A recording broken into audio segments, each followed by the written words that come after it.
आत्मन। प्रेम क्या है? जीना और जानना तो आसान है, लेकिन कहना बहुत कठिन है। जैसे कोई मछली से पूछे कि सागर क्या है,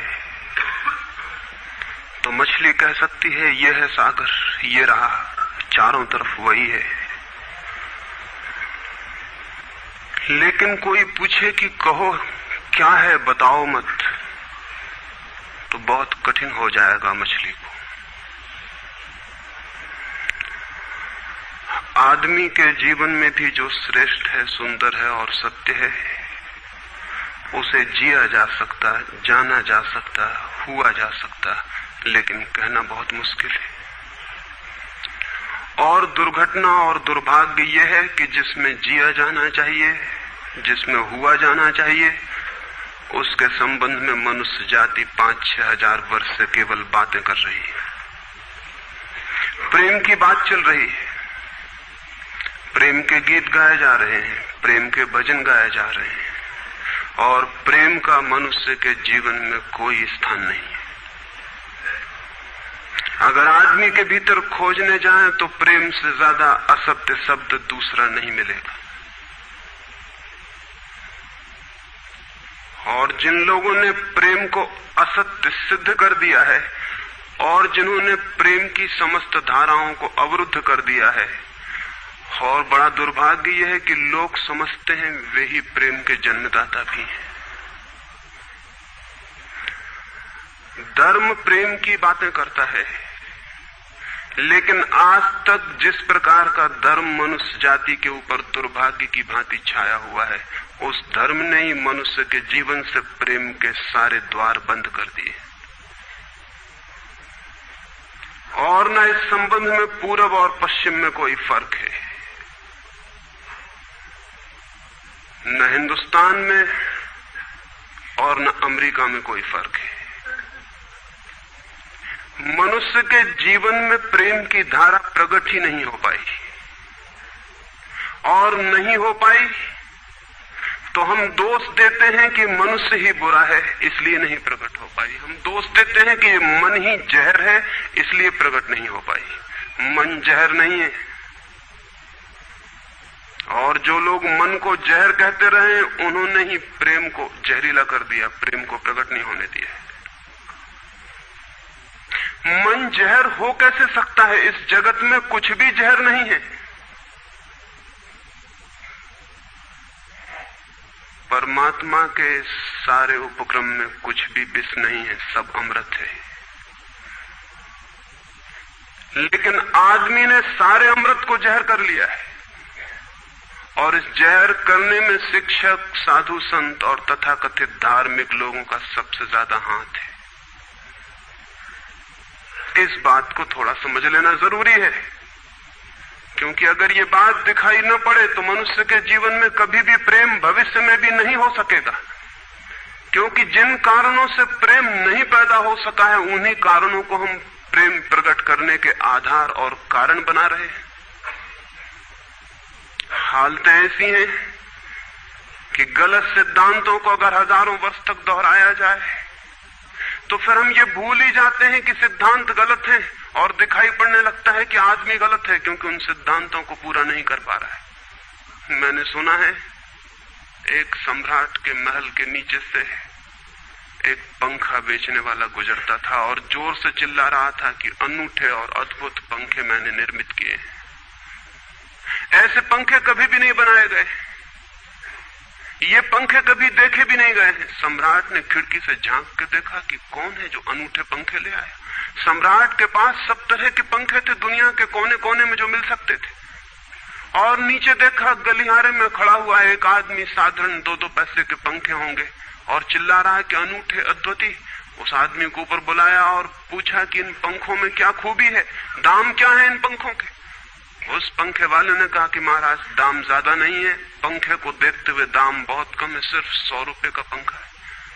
सम्राट ने कहा 100 रुपए? ये 2 पैसे का पंखा जो बाजार में जगह जगह मिलता है, 100 रुपए दाम, क्या है इसकी खूबी? उस आदमी ने कहा खूबी, ये पंखा 100 वर्ष चलता है, 100 वर्ष के लिए गारंटी है, 100 वर्ष से कम में खराब नहीं होता है। सम्राट ने कहा इसको देख के तो ऐसा लगता है कि सप्ताह भी चल जाए, पूरा तो मुश्किल है। धोखा देने की कोशिश कर रहे हो, सरासर बेईमानी, और वो भी सम्राट के सामने।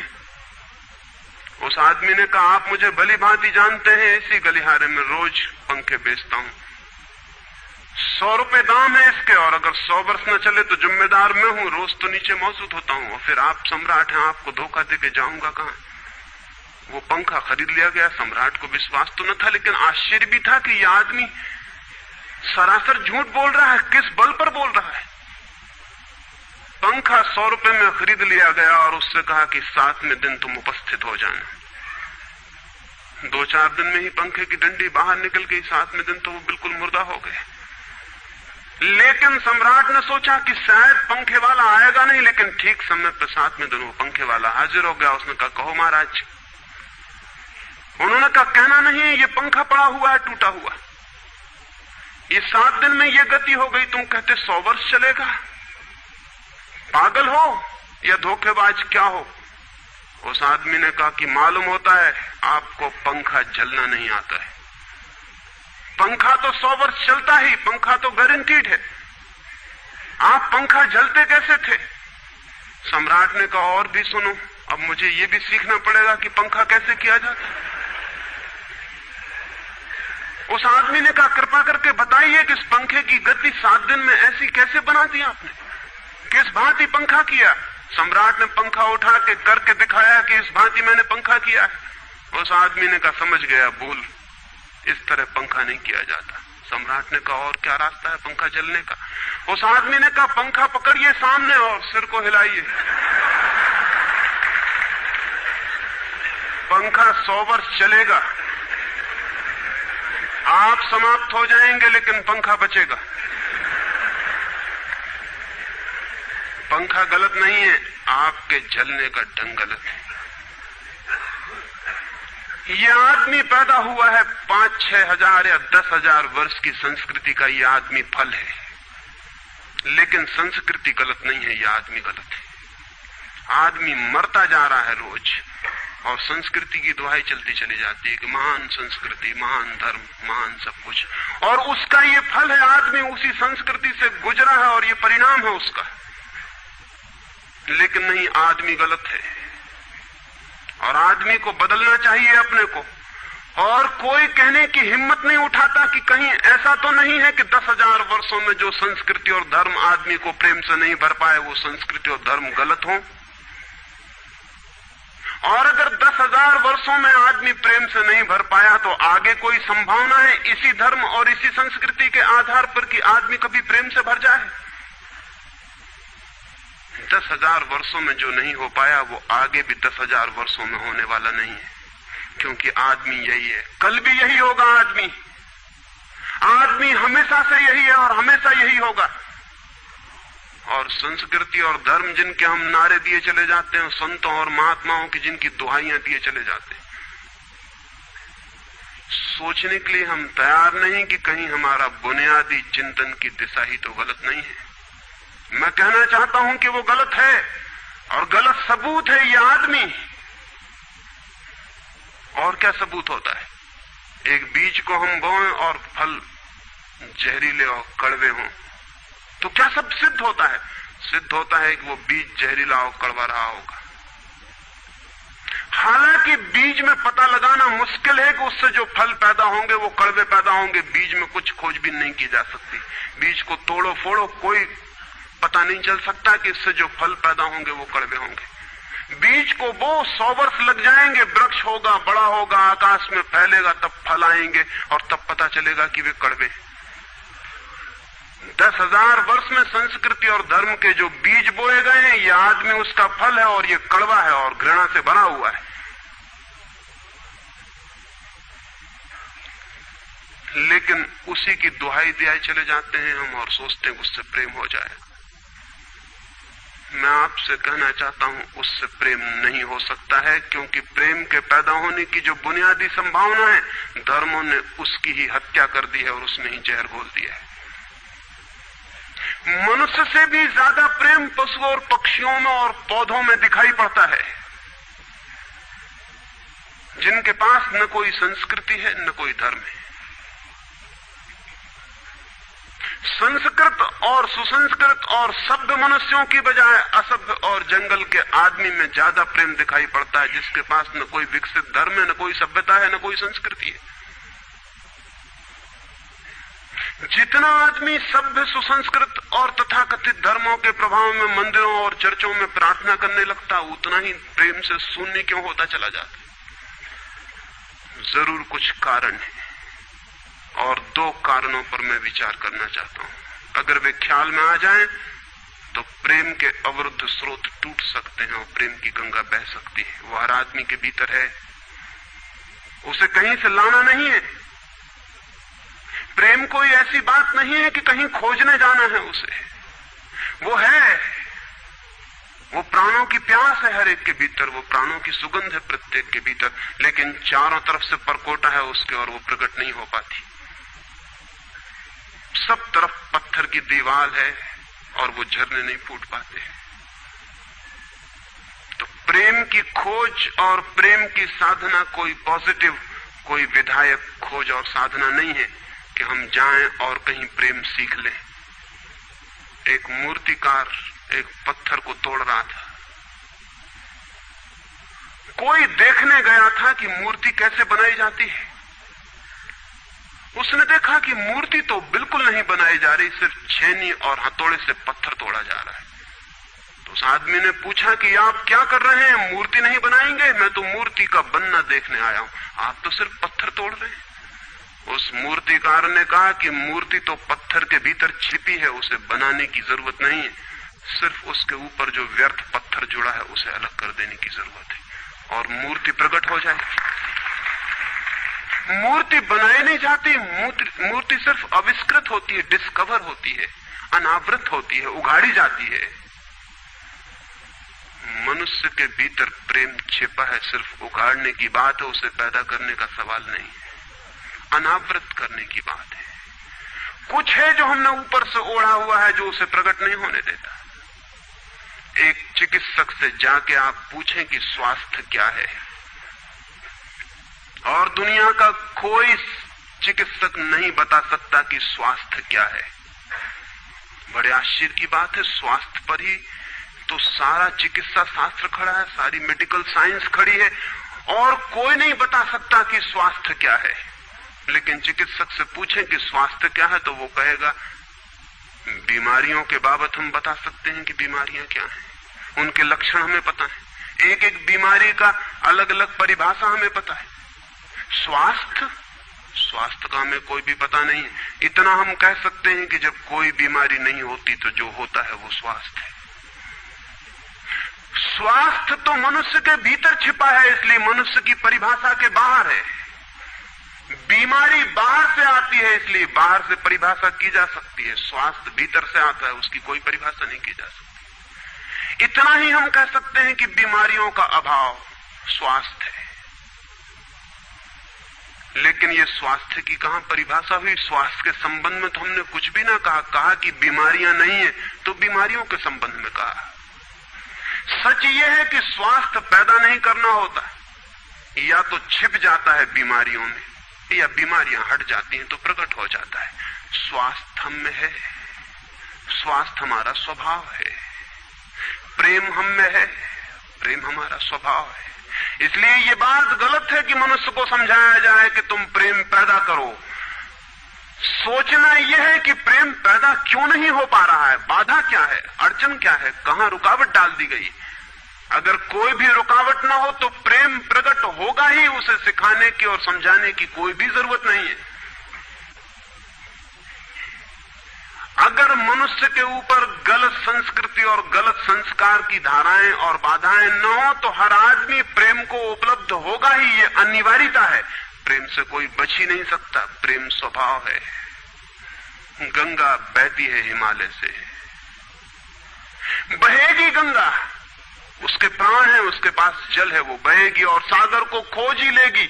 न किसी पुलिस वाले से पूछेगी, न किसी पुरोहित से पूछेगी कि सागर कहां है। देखा किसी गंगा को चौरस्ते पर खड़े होकर पूछते कि सागर कहां है?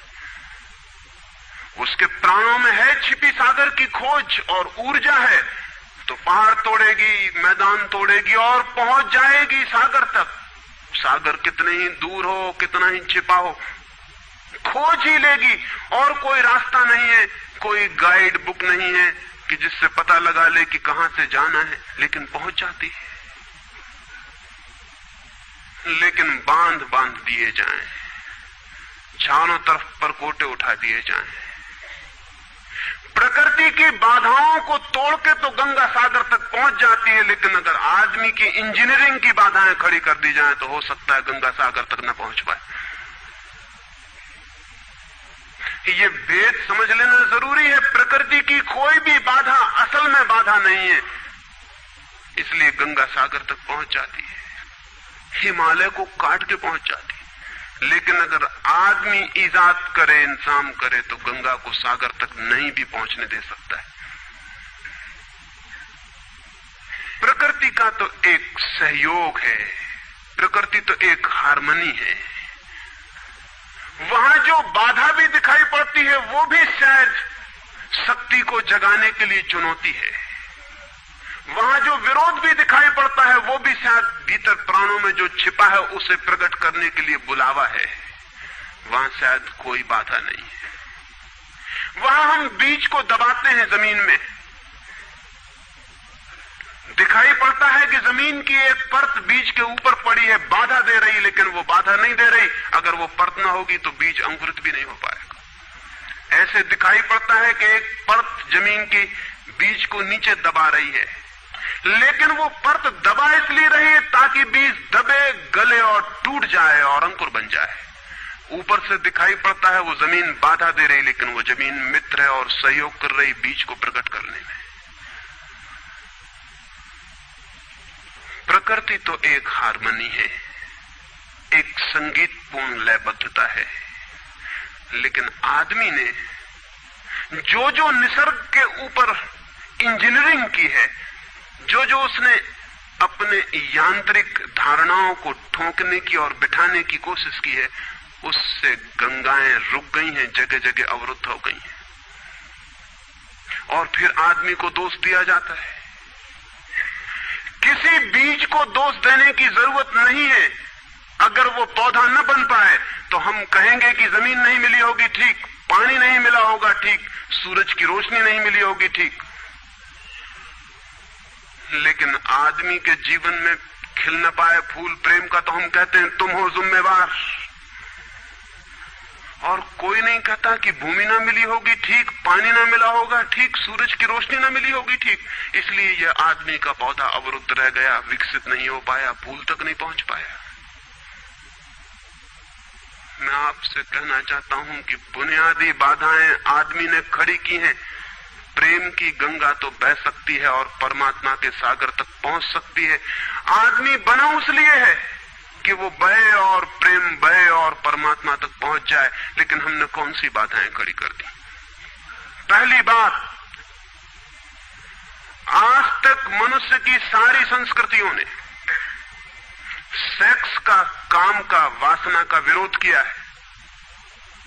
इस विरोध ने मनुष्य के भीतर प्रेम के जन्म की संभावना तोड़ दी, नष्ट कर दी। इस निषेध ने, क्योंकि सच्चाई यह है कि प्रेम की सारी यात्रा का प्राथमिक बिंदु काम है, सेक्स है। प्रेम की यात्रा का जन्म गंगोत्री, जहां से गंगा पैदा होगी प्रेम की, वो सेक्स है, वो काम है। और उसके सब दुश्मन है, सारी संस्कृतियां और सारे धर्म और सारे गुरु और सारे महात्मा। तो गंगोत्री पर ही चोट कर दी, वहीं रोक दिया। पाप है काम, अधम है काम, जहर है काम। और हमने सोचा भी नहीं कि काम की ऊर्जा ही, सेक्स एनर्जी ही अंततः प्रेम में परिवर्तित होती और रूपांतरित होती। प्रेम का जो विकास है वो काम की शक्ति का ही ट्रांसफॉर्मेशन है, वो उसी का रूपांतरण है। एक कोयला पड़ा हो और आपको ख्याल भी नहीं आएगा कि कोयला ही रूपांतरित होकर हीरा बन जाता है। हीरे और कोयले में बुनियादी रूप से कोई भी फर्क नहीं है। हीरे में भी वही तत्व हैं जो कोयले में है, और कोयला हजारों वर्ष की प्रक्रिया से गुजर के हीरा बन जाता है। लेकिन कोयले की कोई कीमत नहीं है। उसे कोई घर में रखता भी है तो ऐसी जगह जहां दिखाई न पड़े, और हीरे को लोग छातियों पर लटका के घूमते हैं कि वो दिखाई पड़े। और हीरा और कोयला एक ही है, लेकिन कोई दिखाई नहीं पड़ता कि इन दोनों के बीच अंतर संबंध है, एक यात्रा है। कोयले की शक्ति ही हीरा बनती है, और अगर आप कोयले के दुश्मन हो गए, जो कि हो जाना बिल्कुल आसान है क्योंकि कोयले में कुछ भी नहीं दिखाई पड़ता, तो हीरे के पैदा होने की संभावना भी समाप्त हो गई, क्योंकि कोयला ही हीरा बन सकता था। सेक्स की शक्ति ही, काम की शक्ति ही प्रेम बनती है, लेकिन उसके विरोध में सारे दुश्मन हैं उसके। अच्छे आदमी उसके दुश्मन हैं, और उसके विरोध ने प्रेम के अंकुर भी नहीं फूटने दिए, और जमीन से प्रथम से पहली सीढ़ी से नष्ट कर दिया भवन को। फिर वो हीरा नहीं बन पाता कोयला, क्योंकि उसके बनने के लिए जो स्वीकृति चाहिए, जो उसका विकास चाहिए, जो उसको रूपांतरित करने की प्रक्रिया चाहिए, उसका सवाल ही नहीं उठता। जिसके हम दुश्मन हो गए, जिसके हम शत्रु हो गए, जिससे हमारी द्वंद्व की स्थिति बन गई और जिससे हम निरंतर लड़ने लगे, अपनी ही शक्ति से आदमी को लड़ा दिया गया है, सेक्स की शक्ति से आदमी को लड़ा दिया गया है। और शिक्षाएं दी जाती हैं कि द्वंद्व छोड़ना चाहिए, कॉन्फ्लिक्ट छोड़नी चाहिए, लड़ना नहीं चाहिए। और सारी शिक्षाएं बुनियाद में सिखा रही हैं कि लड़ो, मन जहर है तो मन से लड़ो, जहर से तो लड़ना पड़ेगा। सेक्स पाप है तो उससे लड़ो। और ऊपर से कहा जा रहा है कि द्वंद्व छोड़ो। जिन शिक्षाओं के आधार पर मनुष्य द्वंद्व से भर रहा है, वही शिक्षाएं दूसरी तरफ कह रही कि द्वंद्व छोड़ो। एक तरफ आदमी को पागल बनाओ और दूसरी तरफ पागल खाने खोलो कि उनका इलाज करना है। एक तरफ कीटाणु फैलाओ बीमारियों के, और फिर अस्पताल खोलो कि बीमारियों का इलाज यहां किया जाता है। एक बात समझ लेनी जरूरी है संबंध में, मनुष्य कभी भी काम से मुक्त नहीं हो सकेगा। काम उसके जीवन का प्राथमिक बिंदु है, उसी से जन्म होता है। परमात्मा ने काम की शक्ति को ही, सेक्स को ही सृष्टि का मूल बिंदु स्वीकार किया है। और परमात्मा जिसे पाप नहीं समझ रहा, महात्मा उसे पाप बता रहे हैं। अगर परमात्मा उसे पाप समझता है तो परमात्मा से बड़ा पापी इस पृथ्वी पर, इस जगत में, इस विश्व में कोई भी नहीं है। फूल खिला हुआ दिखाई पड़ रहा है। कभी सोचा है कि फूल का खिल जाना भी सेक्सुअल एक्ट है? फूल का खिल जाना भी काम की एक घटना है, वासना की एक घटना है। फूल में है क्या उसके खिल जाने में? उसके खिल जाने में कुछ भी नहीं है। वे बिंदु हैं, पराग के, वीरी के कण हैं, जिन्हें तितलियां उड़ा के दूसरे फूलों पे ले जाएंगी और नया जन्म देंगी। एक मोर नाच रहा है और कवि गीत गा रहे हैं, और संत भी देख के प्रसन्न होंगे, लेकिन उन्हें ख्याल नहीं कि नृत्य एक सेक्सुअल एक्ट है। मोर पुकार रहा है अपनी प्रेयसी को या अपने प्रेमी को, वो नृत्य किसी को रिझाने के लिए। पपीहा गीत गा रहा है, कोयल बोल रही है। एक आदमी जवान हो गया है, एक युवती सुंदर होकर विकसित हो गई है। वो सब की सब सेक्सुअल एनर्जी की अभिव्यक्तियां हैं। वो सब का सब काम का ही रूपांतरण है। वो सब का सब काम की ही अभिव्यक्ति, काम की ही अभिव्यंजना है। सारा जीवन, सारी अभिव्यक्ति, सारी फ्लावरिंग काम की है। और उस काम के खिलाफ संस्कृति और धर्म आदमी के मन में जहर डाल रहे हैं, उससे लड़ाने की कोशिश कर रहे हैं। मौलिक शक्ति से मनुष्य को उलझा दिया है लड़ने के लिए, इसलिए मनुष्य दीनहीन, प्रेम से रिक्त और थोथा और ना कुछ हो गया है।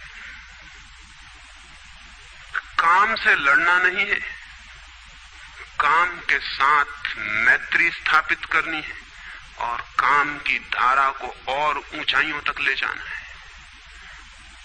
किसी ऋषि ने किसी वधू को 9 वर और वधू को आशीर्वाद देते हुए कहा था कि तेरे 10 पुत्र पैदा हों और अंततः तेरा पति तेरा 11वां पुत्र हो जाए।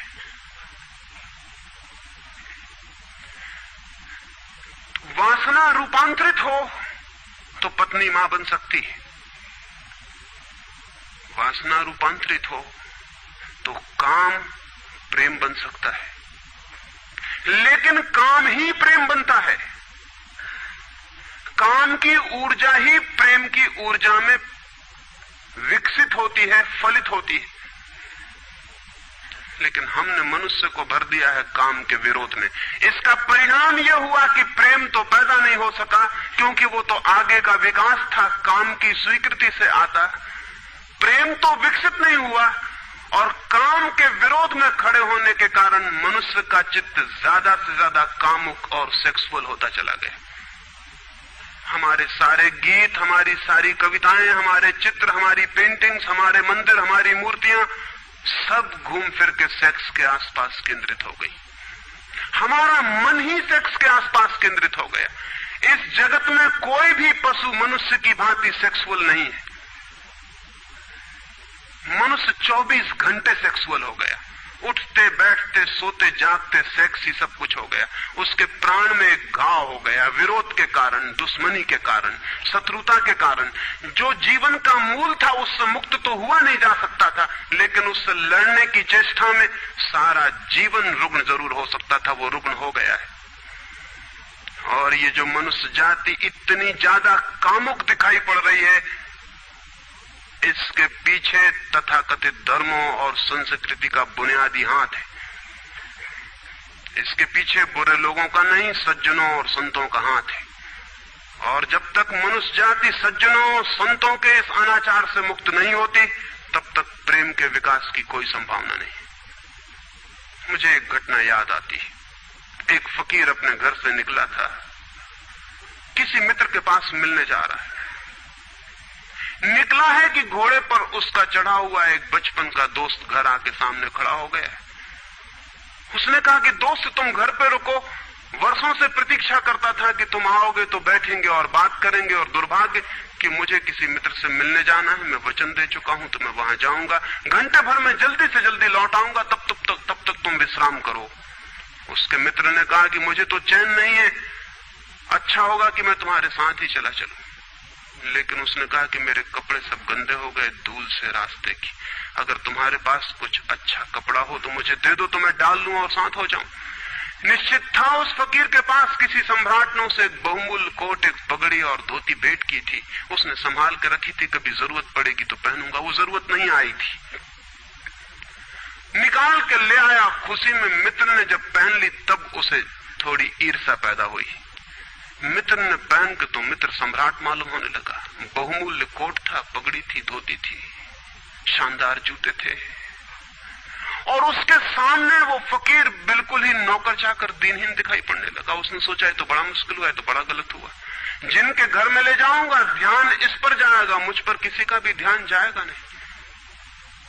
अपने ही कपड़े, और आज अपने ही कपड़ों के कारण मैं दीनहीन हो जाऊंगा। लेकिन बार बार मन को समझाया कि मैं फकीर हूं, आत्मा परमात्मा की बात करने वाला, क्या रखा है कोट में पगड़ी में, छोड़ो, पहने रहने तो कितना फर्क पड़ता है। लेकिन जितना समझाने की कोशिश की कि कोट पगड़ी में क्या रखा है, कोट पगड़ी ही उसके मन में घूमने लगी। मित्र दूसरी बात करने लगा, लेकिन वो भीतर तो, ऊपर तो कुछ और दूसरी बातें कर रहा है, लेकिन वहां उसका मन नहीं है, भीतर उसे बस कोट और पगड़ी। रास्ते पर जो भी आदमी देखता है उसको कोई भी नहीं देखता, मित्र की तरफ सबकी आंखें जाती हैं। वो बड़ा मुश्किल में पड़ गया कि तो आज अपनी भूल कर ली, अपने हाथ से भूल कर ली। जिनके घर जाना था वहां पहुंचा, जाके परिचय दिया कि मेरे मित्र हैं, जमाल, बचपन के दोस्त हैं, बहुत प्यारे आदमी हैं। और फिर अचानक अनजाने मुंह से निकल गया कि रह गए कपड़े, सो कपड़े मेरे। क्योंकि मित्र भी जिनके घर गए थे वो भी उसके कपड़ों को देख रहे थे, और भीतर उसके चल रहा था कोट पगड़ी, मेरी कोट पगड़ी, और उन्हीं की वजह से मैं परेशान हो रहा हूं। निकल गया मुंह से कि रह गए कपड़े, कपड़े मेरे। मित्र भी हैरान हुआ, घर के लोग भी हैरान हुए कि क्या पागलपन की बात है।